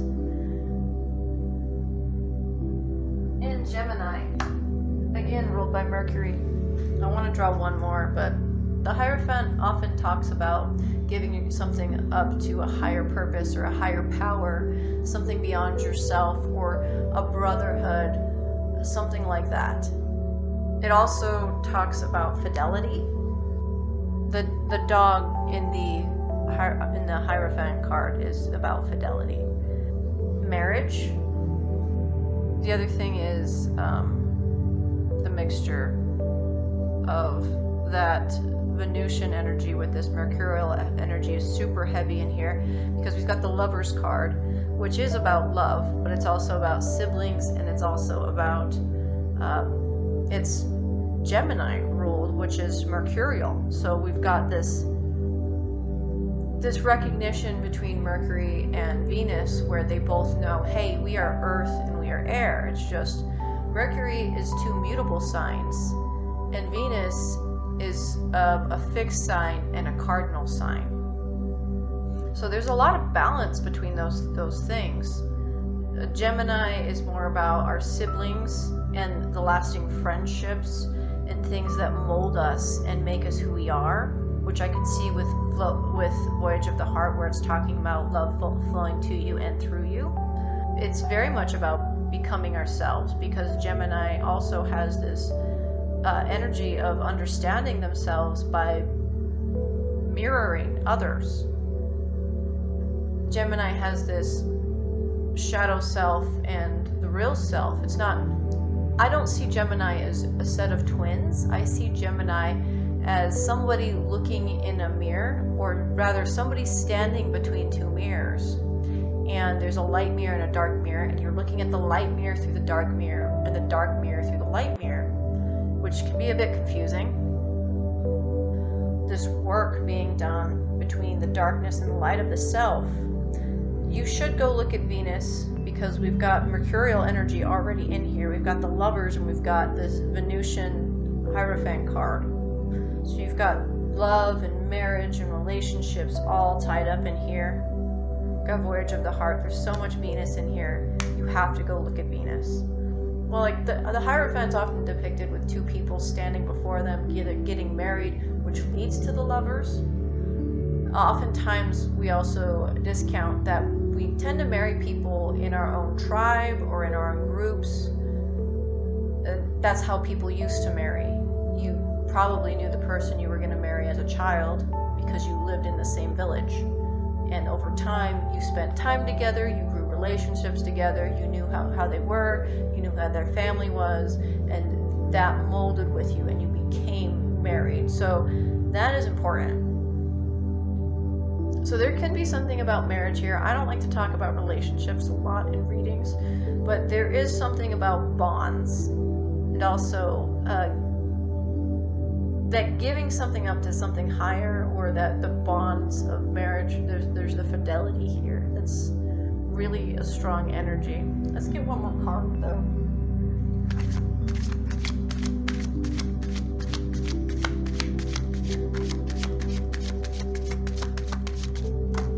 There it is. 6 of Scepters. I'm gonna hold it up so you can see it. Those are talking about personal cycles of passion, cycles of influence. 6s can mean things finally equaling out, becoming victorious. Sometimes you see it with riches, so you might want to look at Jupiter, but I'm not seeing a lot. Like, I'm seeing Jupiter here a little bit in that Golden Palace, but most of this is heavy Venus. So I'd go mostly, if you feel guided to Jupiter, maybe check it out, but it's Venus here. This is about spiritual enlightenment. That's the Jupiter that you'll see, but this is somebody working hard to gain what they deserve and seeing things through the end. Just gaining courage. And the panther or jaguar, the black cat in this deck, is indicative of the shadow. At least for me. For this deck, it's just the cat element relating to fire, because it's vampires. It means you got your work cut out for you. Something might be difficult, but once you see it through to the end, you will be rewarded. You will understand your worth. And there's something here that's just about beauty and knowledge going hand in hand. I find it strange to get the two major arcana in a row that are supposed to be aligned in that way. It's telling me you're going through the journey in a certain fashion. That there could be something here where the Hierophant's already happened and the Lovers are happening now. You might also want to look at the Sun, because the Lovers can be two opposite things coming together. And that's the Sun in the tarot. It talks about two opposites meeting. This could be about trying to decide something, or sensuality. Could be really sexy too. This could be a relationship thing. Again, I'm not a big on relationship readings, but this is coming through heavy Venus, heavy love, really strong energies of that. The Hierophant's oftentimes a guide, and so is the Magician. It's more like, here's the thing, the Magician is more like somebody who's taught themselves.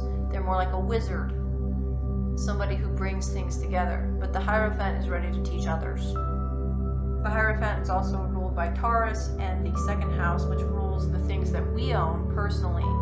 So it's very much about attracting things, beautification. There's a lot of spirituality and tradition placed in that house. So keep that in mind. This can be a merging of a lot of creativity and tradition. I see no negative here. This all seems extremely positive. Things are working in your favor. Mercury's got a lot of good things to say to you. The lesson Mercury's trying to impart here is to keep working the way you need to. Understand your worth. Be yourself so that you can gain all of this. You're about to receive something big and amazing and beautiful, but you have to just keep working at it. All right, pile 9, that was your reading. Go ahead and give me a like or subscribe. And if this resonates with you, go ahead and leave a comment down below. I'm going to work on our last pile, pile 10. All right, pile 10, this is the last pile. This is the stone you chose, or the object you chose. This is such a funky crystal, and I just love it because it's so smooth, but you can tell it's just so cool. Oh, it's rad. I love this thing. What planet did you get? I think I know. Mars. The tower is the trump of Mars. You didn't just pull the tower, you pulled Mars. They're interrelated. Mars is also, like, the tower is not a bad thing. The tower is necessary. And it can be very positive. It's usually about moving forward with something, taking charge. Navigating by the stars, follow your bliss. You might want to look at the moon, maybe Neptune. The bone collector. This feels like Mercury to me. You might want to look at Mercury. You might also want to look at Uranus or Uranus, however you want to say it. You might want to look at Jupiter, actually. Come to think of it, there's a wheel. The bone collector talks about seeing yourself as a whole person and not just a victim or a perpetually healing wound. You know, we get so caught up in healing over and over again that it never really happens, and we need to just focus on us being who we are. You can't focus on everything being lost. You have to reclaim some of who you are back, and reclaim maybe parts of you thought are lost weren't lost, or they weren't parts of you to begin with, or maybe there's new parts you can replace them with. You're being asked to repeat something, but not the same. Like, something is happening the way it did before. You're getting a chance to redo something. So whatever is happening in your life right now, Mars is saying, go do it, but it's saying it's not going to be the same thing. It's going to rhyme. Mars is kind of saying, you remember this tower falling? If you do the same things that you did when it fell the last time, you're going to end up in the same spot. You need to follow your bliss to counteract this. If you just keep following or reacting in fear, you're not going to get where you need to go. Yeah, Jupiter might be good for this one. So with the moon, maybe Pluto. There's a lot here. Like, there's so much here. You could probably go look at almost every card. But I'm seeing Jupiter. Let's pull some more so we can maybe get more exact on the cards that you need. Maybe Neptune. Okay, that's some... You flipped up. We're putting you down. So, it's the Two of Skulls, or Two of Pentacles. So, being that it's Martian energy and it's saying kind of this tower energy along with it, the Two of Skulls is about juggling things. When it's upside down, it's saying that something has become too heavy or just cannot be held anymore.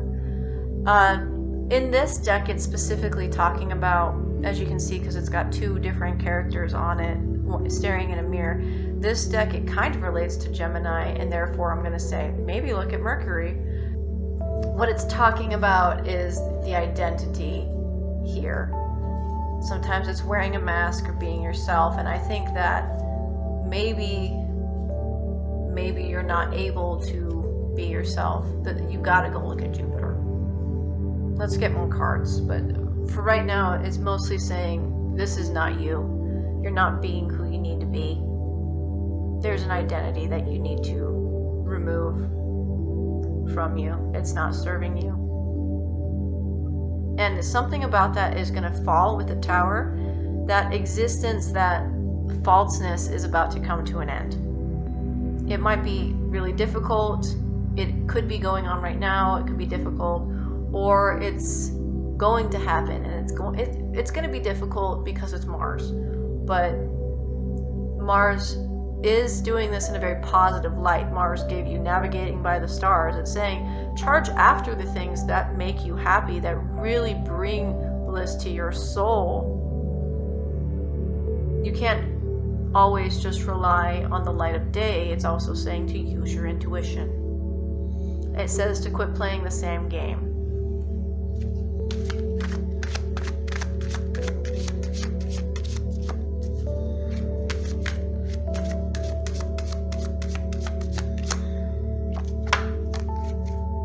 Two of Grails. That's two twos in a reading. Two of Grails is talking about two things that don't belong together, that you keep trying to put together. It can be like a disunion. It can mean like two things separating, two people separating. It can mean leaving friends or leaving family, or maybe for this, because I'm seeing this relating to identity a lot, it could be saying goodbye to an identity, letting those things separate.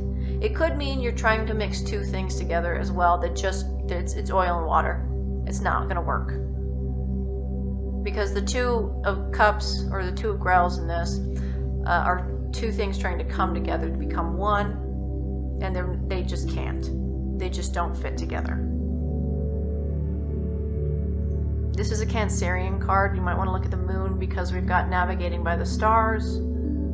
I think it's Cancer and Venus. I'm correct. You could want to look at Venus as well. You want to go look at Venus as well. Let's get one more card. I guess we're getting two more cards, says the deck. So we have the Queen of Skulls. She knows her value. She knows what's up. She knows who she is. Queens are not just feminine energy or women. They are about maturity. So when you see a queen, it's about being mature, taking the high road, being a grown-up, being reasonable. When it comes to skulls or pentacles, they know who they are.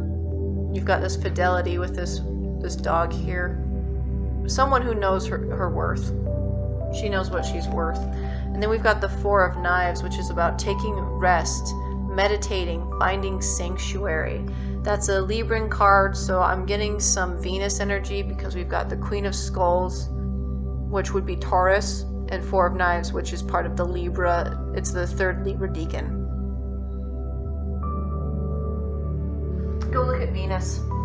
It's really interesting to be told to go look at Venus through Mars, but the planets will communicate with each other, and they mix with each other in astrology, so it's not that odd. Maturity is often seen through the Emperor's eyes, even though our queens in the deck are about maturity. So it's not odd to see this, instead of what does it mean to be a man or whatnot, it's rather what does it mean to be grown? What does it mean to be an adult, to make your own decisions? And one of the things we're seeing here the most is to see your worth, see it through to the end. Find your peace, find your sanctuary.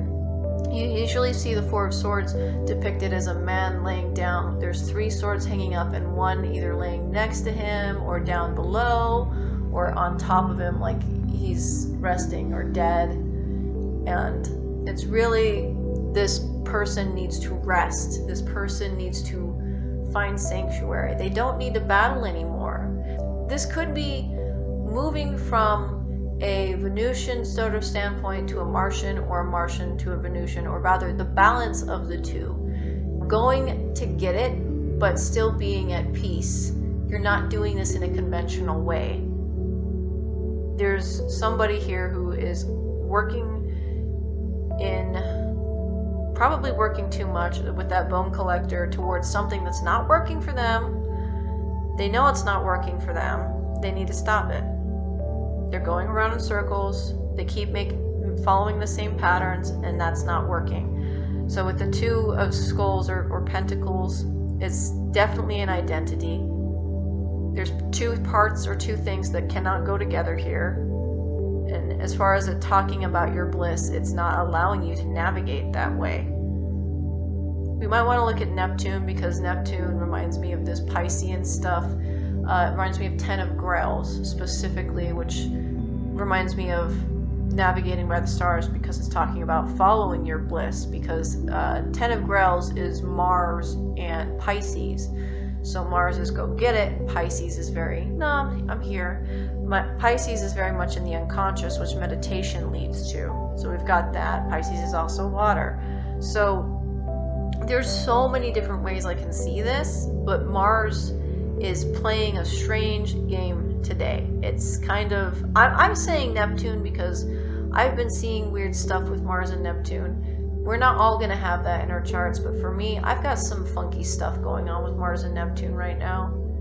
And you may have been drawn to this reading for that reason as well.